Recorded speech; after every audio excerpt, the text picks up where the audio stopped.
Coppola Short Introduction. This is the story of Coppola, the hermit, sadistic, apathetic, estranged, but in some ways charming. Such is the way that some perceive serial killers, not as violent and loveless machines, but intricate pieces of art. Coppola is a Gothic tale. It's a story of a serial killer, someone who does selfish acts, but also a vampire hunter, someone who saves others. Is Coppola in the right? That's for the reader to decide. I only imagine and weave the story to be told. There may be terms that are foreign to most, such as life when dealing with other cultures. Often I will do my best to explain these terms. Please enjoy reading and tell me when you are not. What is a half chapter? Rather than place a completely unrelated plot element into a continuous chapter, between each large chapter is a shorter half chapter that further gives insight to the story. Each half chapter is listed as 0.5, and if you would prefer to, skipping them is perfectly reasonable, but they offer much more than simple exposition. Some are powerful in text and further grow the characters of the story, so I recommend that you read them. Regardless, please read. I welcome it.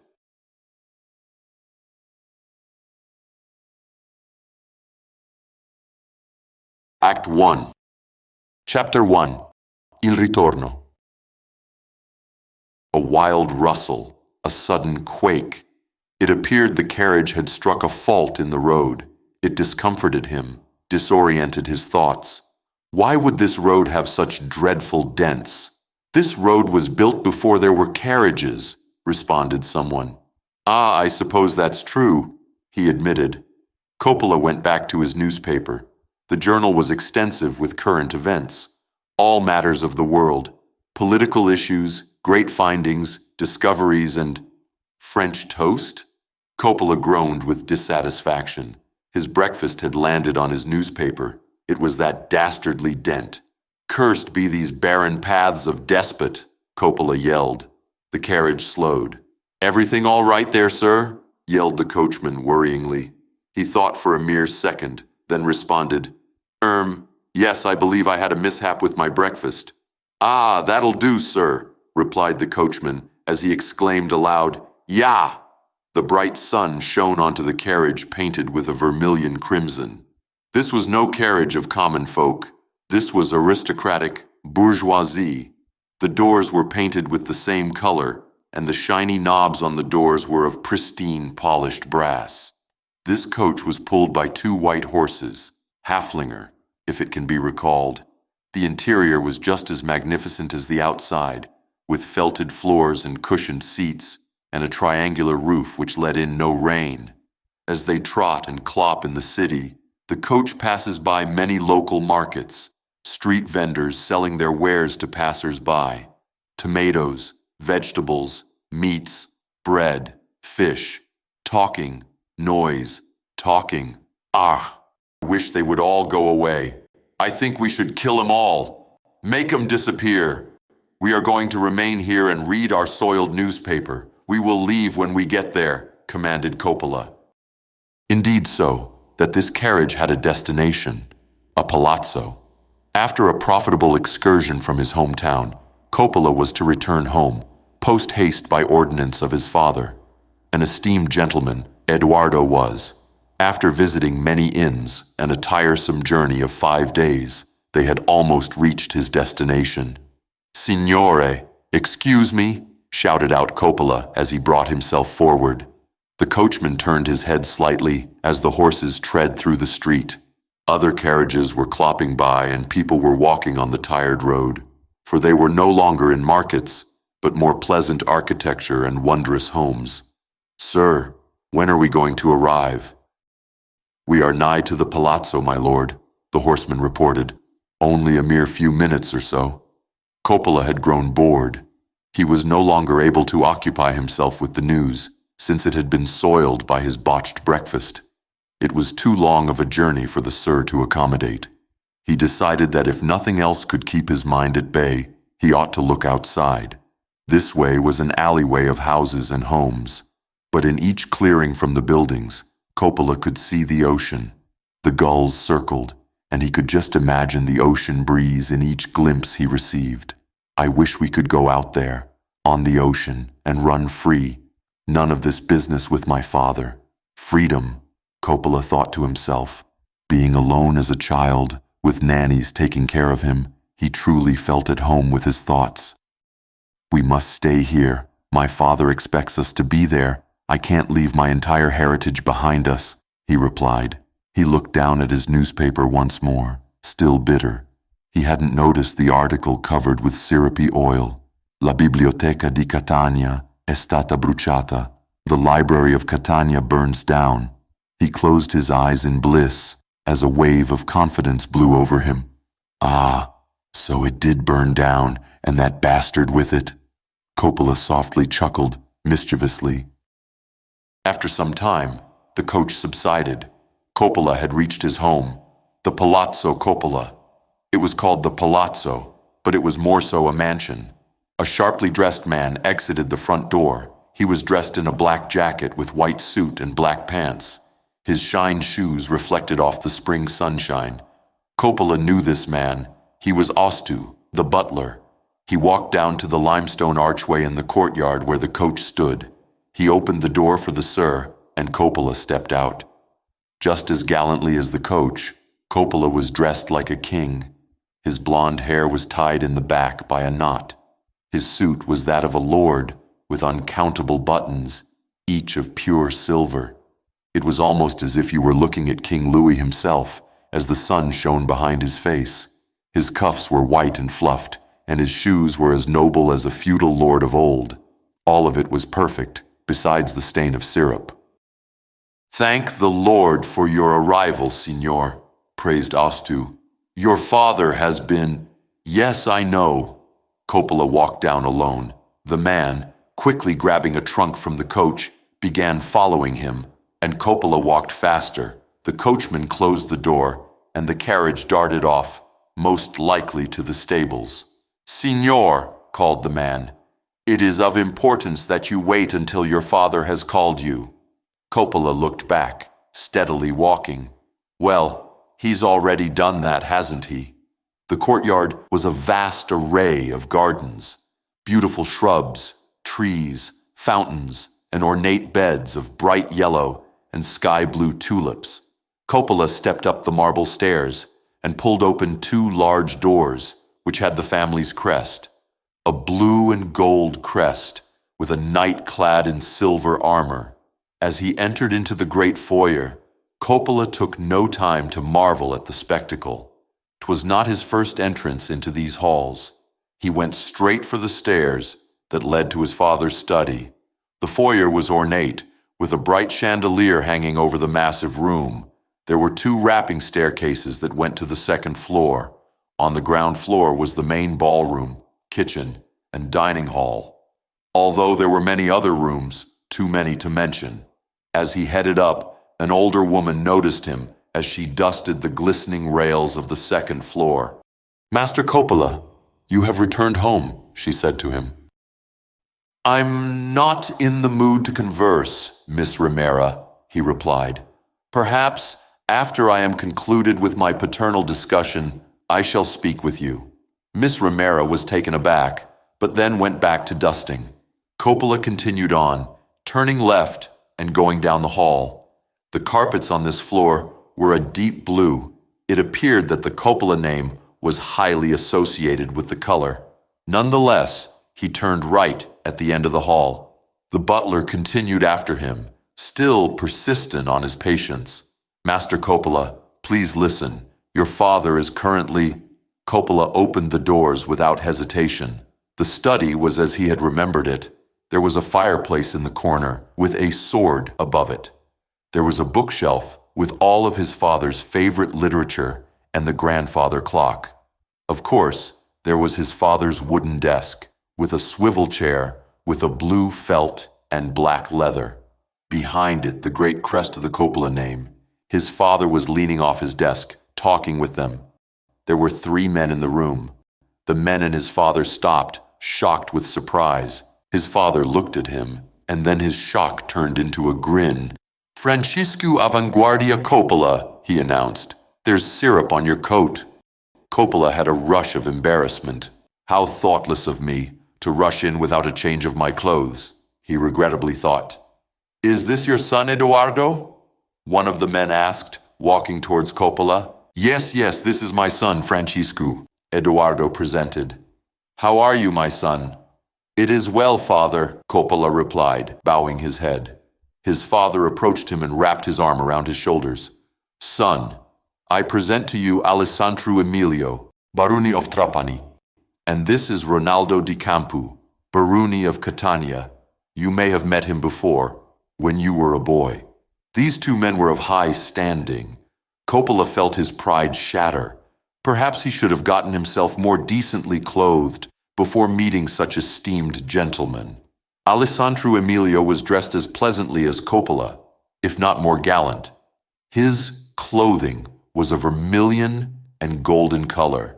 His tied curly black hair and a red coat with white cuffs were much more of a pleasant sight compared to Coppola's red and syrupy mess. Just as his father, Baroni di Campo, was dressed in yellow and blue, except the crest of his family was stitched onto the left side of his coat, signifying attachment to his house not just by name, but blood. Although Baroni di Campo was much older than Emilio, about the same age as Coppola's father, both had true demeanor and amicable charm, as is standard for barons in a formal setting. "It is a pleasure to meet you, Baroni Emilio," Coppola said emphatically, shaking his hand. "The pleasure is mine," he replied.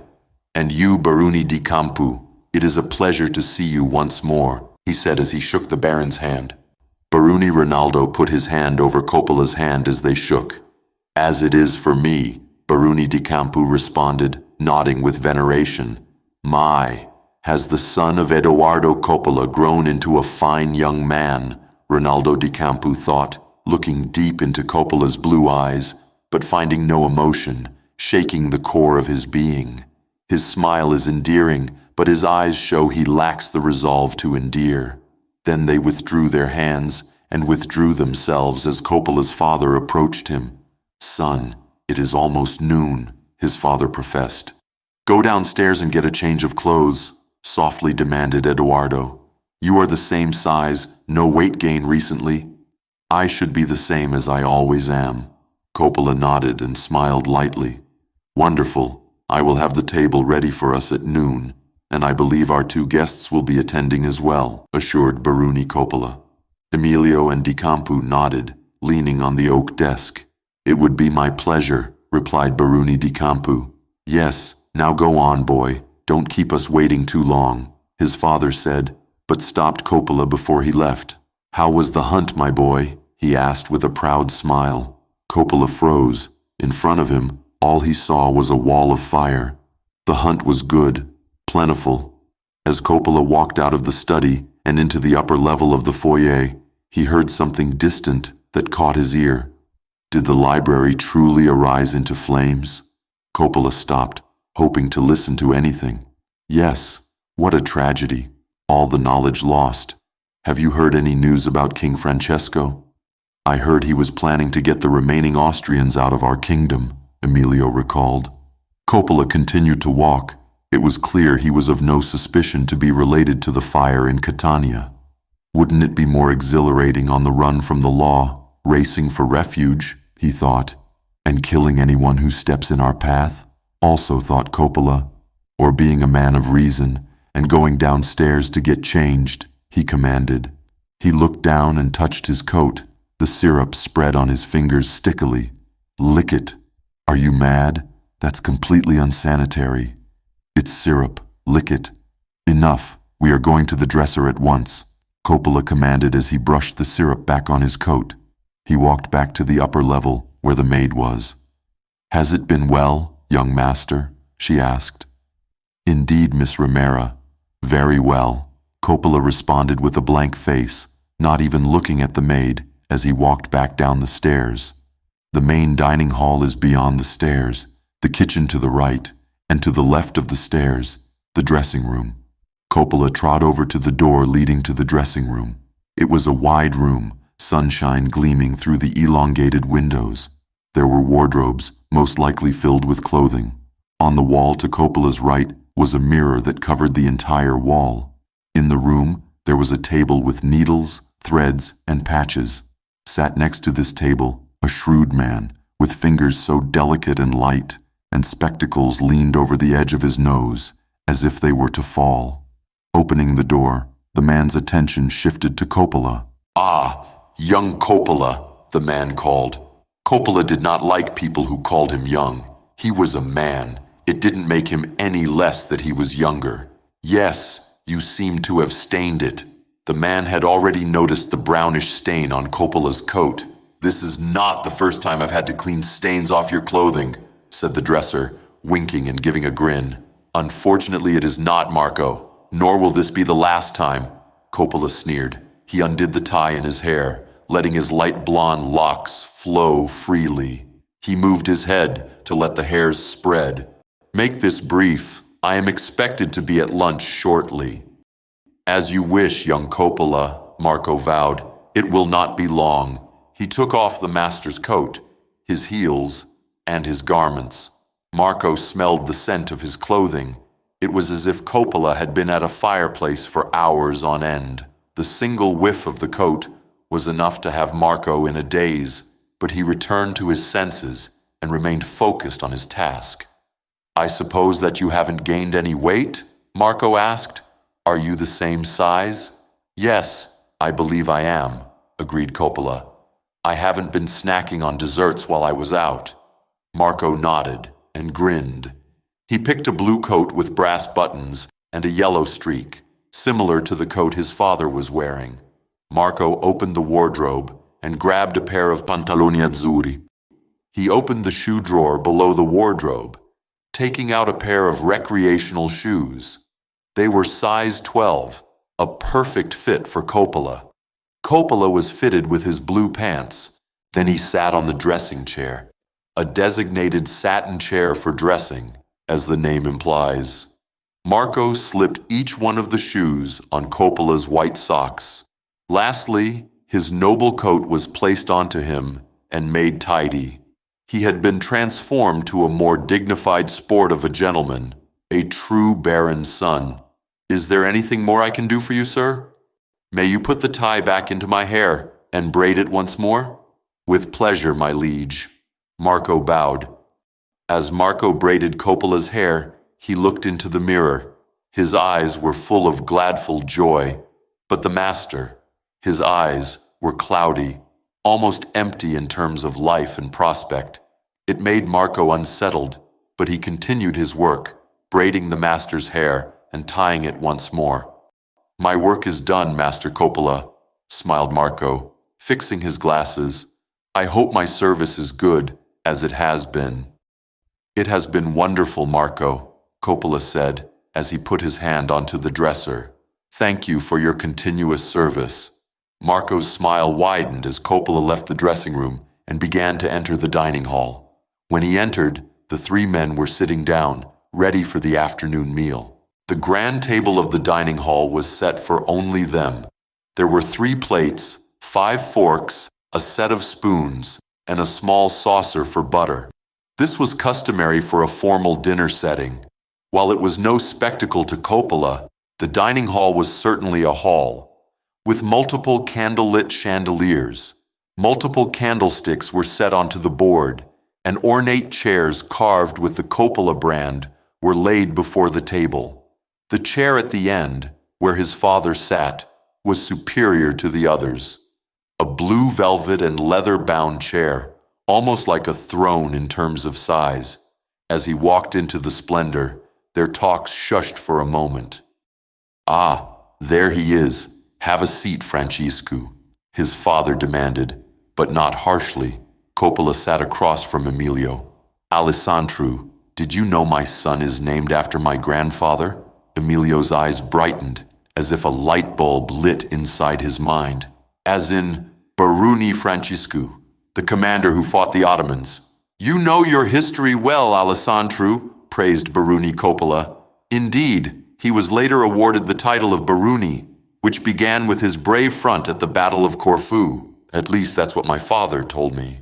He built this palace himself, did he not? Di Campo asked. Quite so. All of this was ordained by him a century ago. Coppola looked up. He was quite bored with the history lesson. However, he imagined the roof above him, the brick laid piece by piece, and his great-grandfather, watching with pride. It gave Coppola a sense of pride, that his name was the name of a hero and a pragmatist. Eduardo, did you hear of the thousands lined up to see Ludwig van Beethoven's corpse? Asked Baruni di Campo. It would have been an interesting sight. Perhaps Baruni Hesse was there, Emilio replied. It is no doubt. A man of that class would be first-hand to see Beethoven post-mortem, Eduardo replied. Finally, the food arrived, and for a short while, Coppola could focus on something, especially since he had no slight interest in whatever the men were talking about. The chefs brought to the table a great roast turkey, mariconda, gnocchi in a tomato broth, fresh cheese with garnish, and red wine to drink. It was a feast for certain. If I may ask, Francisco, have you found yourself a fidanzata? Emilio asked. Coppola stopped eating, and his father choked a little on his wine and coughed. Struggling to get words, Eduardo replied, I have had many women to meet with the boy, but he found them no favor. A pity, a man of his stature, and yet he finds no woman worthy. I can only pray to the Lord above that he has chosen a bride for my son. Coppola scorned his father. Had you found a woman that had the slightest bit of intellect, I would have had 2 children by now. Once again, Eduardo choked on his wine. Di Campo's laugh bellowed the dining hall. Oh, young Coppola, you are a riot, so sharp. Di Campo replied. Have you found any interest in recreational activities? Before Coppola could say anything, his father butted in. Why, yes, Coppola is a class at hunting, explained his father. Why, he and I sometimes go hunting now and then, when we travel to Etna. How fascinating, Di Campo replied. And what other activities do you do? Well, Eduardo is cut off. I am talking to your son, Eduardo, the Baruni di Campo commanded. Baruni Emilio continued to eat his gnocchi, which he found very delicious. What activities do you usually do? Coppola thought for a second. Well, I suppose I enjoy hunting, archery, and marksmanship. I also enjoyed going to parties and traveling the countryside. Emilio and Di Campo raised their eyebrows. Is that right? Emilio asked. My friends from France and I sometimes go fox hunting in the countryside. Do you play any instruments? Di Campo asked. Coppola froze for a second. Well, I can play piano and violin, but it's been such a long time. Wonderful, I played the piano when I was a young man too, Di Campo smiled. But perhaps after we eat, we can see how much you remember. They continued to eat. Coppola took a bite of the turkey. I hate playing the piano, Coppola thought. Why don't we get out of here? I'm tired of this noble life. I am going to stay. We must stay, he replied. I also like to write poetry, Coppola blurted. I haven't written in a while, but I enjoy letting my feelings go. Emilio smiled in surprise. How wonderful. I love poetry. You will have to show me some of your work. For certain, Signor Emilio. After they had finished their dinner, Baruni di Campo was obstinate that he heard Coppola play. They walked to the ballroom where the grand piano was set.